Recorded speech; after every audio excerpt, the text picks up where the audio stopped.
滾水沖雞蛋，睡眠根本換。夜晚瞓唔好嘅，容易發夢嘅，容易醒嘅朋友，就算你唔食飯都好，你每日呢都要沖佢一碗嚟飲。你屋企嗰啲雞蛋係咪攞嚟炒或者係攞嚟煮嘅呢？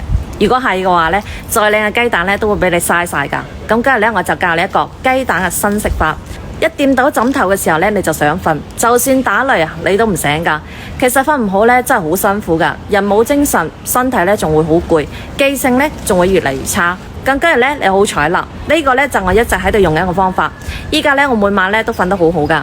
以前呢，我都係成晚瞓唔好嘅，成個人呢攰賴賴咁，少少嘢呢仲會覺得好煩躁。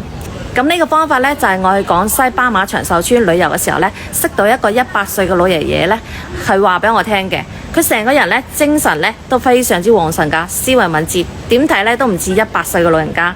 最緊要呢，佢係夜晚可以瞓個8-9個鐘嘅。咁於是呢，我就向佢請教呢個瞓得好嘅方法啦。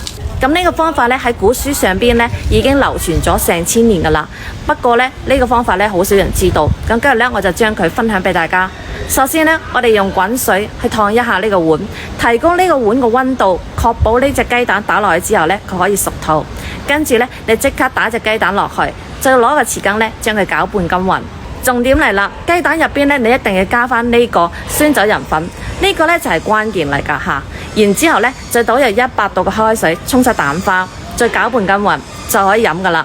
咁呢個呢，就係著名嘅酸酒仁豬灼湯。老一輩嘅人講呢，就話藥補不如食補，食補呢不如覺補。瞓個靚覺呢，真係比咩都重要㗎。你每日晚上呢，瞓覺之前飲一碗，當你擘開嘅第一啱嘅時候呢，就已經天光㗎啦，成個人呢精神飽滿。